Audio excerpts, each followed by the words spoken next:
For decades, there's been this ghost haunting our picture of the cosmos. It's this mysterious, invisible stuff that seems to be holding entire galaxies together. But what if that ghost isn't real? What if the problem isn't that something's missing, but that we've been misunderstanding the very fabric of space itself? Okay, let's get into it. So, here's the big question, the one that really keeps astrophysicists up at night. When we look out at a spiral galaxy, right, we can actually measure how fast its stars are moving. And what we're finding, well, it's just plain weird. So you look at all the stuff you can actually see, all the stars, the gas, the dust, and you do the math. And based on that, the stars way out on the edges are moving at these incredible speeds.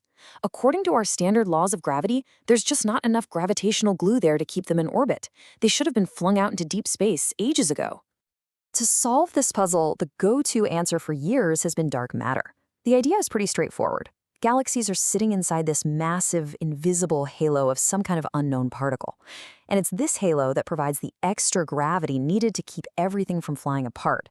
And look, for a long time, this was pretty much the only game in town. But here's the thing. While the dark matter model, the standard model, works great when you're looking at the universe on the biggest scales, once you start to zoom in on individual galaxies, you start to see some pretty serious cracks in the foundation. And these aren't just small issues. They're really specific, nagging problems. First up, the standard model, scientists call it ΛCDM, it predicts that the very centers of galaxies should have this sharp, dense spike, or cusp, of dark matter. But when we look, we see smoother, flatter cores.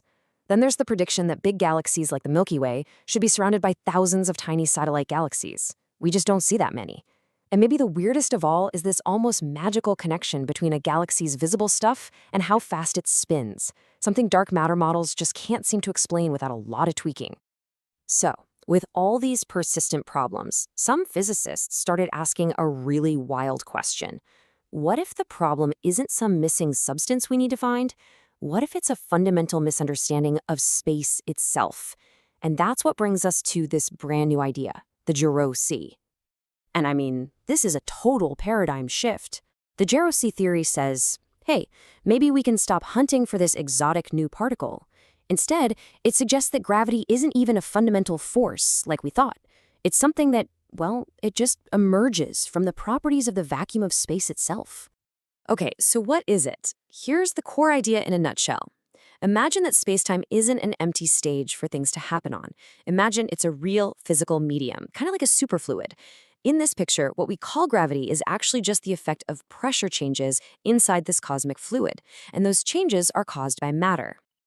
Now, I know that can sound a little abstract, maybe a bit out there, so let's break down how this would actually work.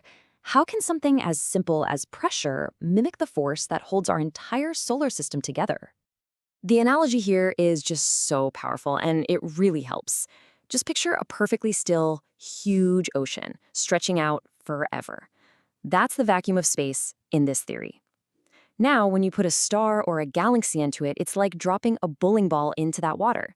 It pushes the medium aside, and that creates these ripples, these gradients of density and pressure all around it. And this lays out the chain of events perfectly. So, step 1, you've got normal matter, stars, gas, us. Step 2, that matter disturbs the background density of this superfluid vacuum. That disturbance, in step 3, creates a pressure gradient, high pressure here, low pressure there.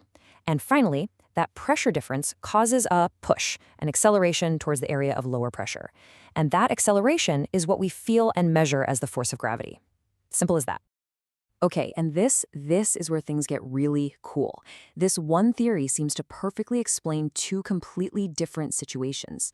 Over on the left, in places like our solar system where gravity is strong and accelerations are high, the math of the JERROW Sea glacis perfectly boils down to become identical to Newton's laws. It works perfectly. But then, on the right, you go way out to the edges of galaxies where gravity is incredibly weak, and the physics of the fluid naturally changes. And that change produces the exact effect you need to explain why those stars are moving so fast, all from one theory, with no dark matter required. Look, a cool idea is great, but in science, you've got to be able to test it. You have to make real predictions that can be proven wrong, and that is exactly what scientists are doing right now with the JERROW Sea model. And they're not messing around. They aren't just testing it on 1 or 2 carefully chosen galaxies. No, they're throwing a massive database called Spark at it. That's a diverse collection of 175 different galaxies to see if this one idea can explain them all. And this is what I mean by rigorous. This is the gold standard. The rules of the test are super strict. It basically says you can't cheat. You're not allowed to fiddle with the numbers for each different galaxy just to make the data fit. The theory has to work for every single one of them, right out of the box, or it's a failure. So really, the whole thing boils down to this. Everything depends on one single number, this universal constant they call A0. You can kind of think of it as a fundamental property of this superfluid space, maybe like the speed of sound through it. If one single value for this constant can accurately predict how all 175 of those galaxies are spinning based only on the matter we can see, well then, this theory just got a huge boost. So this brings us to the ultimate showdown, right? A good theory doesn't just explain old mysteries, it makes new, unique predictions. And the JERROW Sea framework makes some really specific, make-or-break predictions that will tell us if it's on the right track. And when you lay it all out side by side, you can really see just how different these ideas are. The standard model absolutely requires those particle halos. The JERROW Sea doesn't. Now, look at the cores. ΛCDM is stuck predicting those problematic cusps, but the JERROW Sea, just like other emergent gravity ideas like entropic gravity, it naturally predicts the chord centers that we actually seem to observe.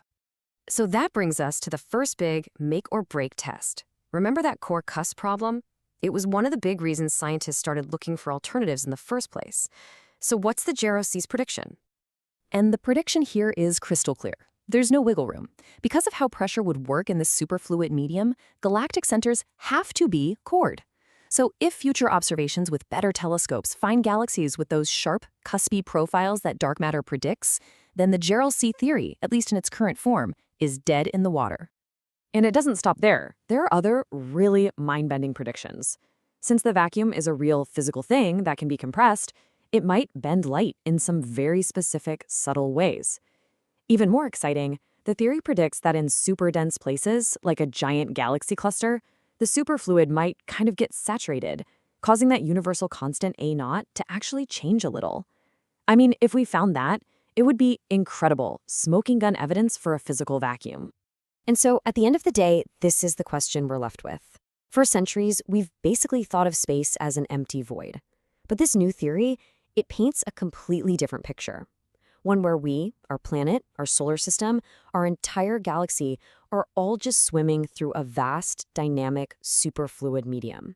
A cosmic ocean whose currents and pressures create the very force we call gravity. The tests are happening now, and the answer? Well, it could literally change everything we think we know about the universe.